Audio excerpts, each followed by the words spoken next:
জনাব গৌস সুলতান, আমি একটু সেলিমউদ্দিন আপনার কাছে আসতে চাই। আপনি জাতীয় পার্টির রাজনীতির সঙ্গে যুক্ত রয়েছেন এবং শীর্ষ পর্যায়ের রাজনীতিতে আপনার বলা যায় যে সক্রিয় অংশগ্রহণ রয়েছে এবং আপনি নীতি নির্ধারক পর্যায়ে রয়েছেন আসলে। তো সেই জায়গা থেকে আপনাদের দল এই জুলাই হত্যাকাণ্ড বা এই ক্ষমতার পট পরিবর্তনটাকে কিভাবে দেখে যদি একটু বলেন। ধন্যবাদ আপনাকে বুলবুল। আজকে চ্যানেলের অনুষ্ঠানে যারা দেখছেন তার সবাইকে শুভেচ্ছা জানাচ্ছি এবং আমার সহ আলোচক, দীর্ঘদিন পরে আপনার সাথে আজকে অনুষ্ঠানে যোগ দিতে পারায় আমার খুব ভালো লাগতেছে। জাতীয় পার্টির যে অবস্থান, আমি আমার বক্তব্যের শুরুতেই আমি এটা বলতে চাই যে জুলাই এবং আগস্টে যারা জীবন দিয়েছেন, শহীদ হয়েছেন, তারা সহ আমাদের এই নভেম্বর মাস জেল হত্যা দিবস, যারা নেতৃবৃন্দ এবং রাষ্ট্র পরিচালনায় যারা জীবন দিয়েছেন, আমি সকলের আত্মার মাগফিরাত কামনা করছি।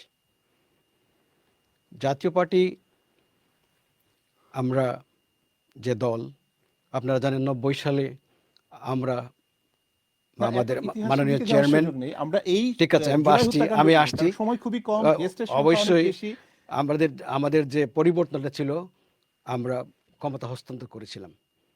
বাট বর্তমান প্রেক্ষাপটে যেটা হয়েছে যে ছাত্র আন্দোলন, আমার মনে হয় সরকার সঠিকভাবে সে আন্দোলনকে ট্যাকল দিতে পারে নাই।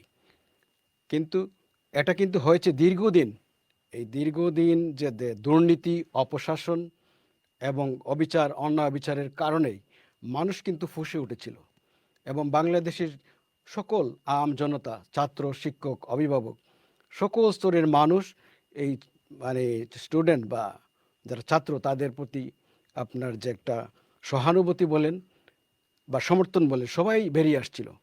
সেই কারণেই এটা আন্দোলনটা সফল হয়েছে। সেলিমউদ্দিন, এই যে আপনি বললেন যে দুর্নীতি, অপশাসন ইত্যাদি ইত্যাদি বিষয়, তাহলে এত কিছু জানার পরেও জাতীয় পার্টি কিভাবে আওয়ামী লীগের সঙ্গে অনেকটা অ্যালাইন্ড হয়ে রাজনীতি করলো? মানে যে ধরনের বিরোধী দলের ভূমিকা আপনারা ছিলেন, অনেকেই সেটিকে যেভাবে বিশেষায়িত করে, সেটি আমি আজকের লাইভ প্রোগ্রামে না বলি, এটি খুব সম্মানজনক বিশেষণ নয়, কিন্তু সেই দায়িত্ব আপনাদেরও কিছুটা আছে নাকি? আপনি যেটা বলছেন, জাতীয় পার্টিকে সবচেয়ে বেশি ক্ষতি করেছে আওয়ামী লীগ। জাতীয় পার্টিকে 4 ভাগে বিভক্ত করেছে। দীর্ঘদিন জাতীয় পার্টিকে বিভক্ত করেই তাদের সেই অবস্থান। আপনি 14 সালের নির্বাচনের কথা বলেন, আমি সংক্ষেপে বলছি। I was the witness. জাতীয় পার্টির চেয়ারম্যান নির্বাচন বর্জন করেছিলেন, কিন্তু তাকে আপনার হাসপাতালে নিয়ে যাওয়া হলো। আমরা সবাই কিন্তু সেদিন আমাকে 2টি আসন থেকে নির্বাচন দেওয়া হয়েছিল, মনোনয়ন দেওয়া হয়েছিল। আমি প্রত্যাহার করার জন্য আমি 2টি চিঠি টাইপ করে আমার পকেটে ছিল। হঠাৎ করে মনে করলাম আমি ঢাকাতে চলে যাই। 7 দিন সময় ছিল সম্ভবত। ঢাকাতে গিয়ে যখন 2-4 দিন পরে আমি ছিলাম সাবেক ফার্স্ট লেডি রওশন এরশাদ ওনার বাসায়, তখন রাত্রিবেলা একটা চিরকুট নিয়ে আসলো এরশাদ সাহেবের বিশ্বস্ত কর্মচারী। এই চিরকুটটা যখন নিয়ে আসলো, তখন উনি বললেন যে আমার হাতে দেওয়ার জন্য। উনি বললেন না, চিঠিটা ম্যাডামের হাতে দিতে হবে, আপনার সরাসরি। ম্যাডাম বললাম ঠিক আছে, সেলিমের হাতে দাও। চিঠিটা নিয়ে আমাকে বললেন তুমি এটা পড়ো। সেখানে এরশাদ সাহেব লিখছেন, Daisy go for election, simple, আর কিছু না, এরশাদ। আপনি বুঝতে পারছেন, ডেইজি ইজ রওশন এরশাদকে এরশাদ সাহেব ডেইজি বলে ডাকতেন। ডাকনাম উনি ডাকতেন। উনি এরশাদ সাহেবের সাথে আমি জানি 100% কনফার্ম। এরশাদ সাহেবের সাথে ওঠা বসা চলাফেরা, লন্ডনে আপনারা জানেন 6 মাস ছিলেন এক সময়, বা সব সময় ছিলেন। এরশাদ সাহেবের সিগনেচারটা তো আমি চিনি এবং হাতের লেখাটাও চিনি। ডেইজি গো ফর ইলেকশন, এটা কি এরশাদ সাহেব? হ্যাঁ, ডেইজি গো ফর ইলেকশন, ইংলিশে এবং সিগনেচার।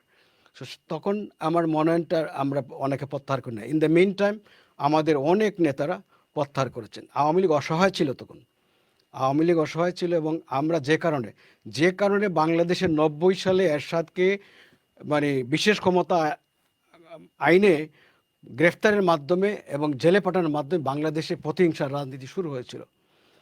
আমি মনে করি বলেছিলেন উনি কোন পরিপ্রেক্ষিতে ডেইজি গো ফর ইলেকশন লিখেছেন, এটা বলেছিলেন এরশাদ সাহেব? সেটা তো উনি তো হ্যাঁ, তার পরবর্তীতে আলোচনাতে উনি আমাকে বলছে, সেলিম তোমরা বোঝো না রাজনীতি, তোমার স্যারকে আপনার ইয়ে করবে, মঞ্জুর হত্যা মামলায় ফাঁসিয়ে দিবে। Simple as that. সো শুধু আওয়ামী লীগ না, বিএনপি কিন্তু সেগুলো এরশাদ সাহেবকে একটা বাঘকে যখন কাছার ভিতরে দিবেন, এক মানুষকে সাঁতার কাটতে বলবেন, হাত পা বেঁধে দিবেন, সেইভাবে আমাদের রাজনীতিটা করা হয়েছে 14 সালে। তার মানে উনি সেই আওয়ামী নির্বাচনে লীগের আমরা অংশগ্রহণ মামলার করলাম। ভয়ে বা জেলের ভয়ে উনি কম্প্রোমাইজটি করতে বাধ্য হয়েছেন, বিষয়টি কি এরকম? কম্প্রোমাইজ রাজনীতির কৌশল, রাজনীতিকে আপনাকে বেঁচে থাকতে হবে, টিকে থাকতে হবে, রাজনীতি করতে হবে, সে কারণে সেটা করেছেন। সেটা ওনাদের ব্যাপার, শীর্ষ পর্যায়ে তাদের সিদ্ধান্ত।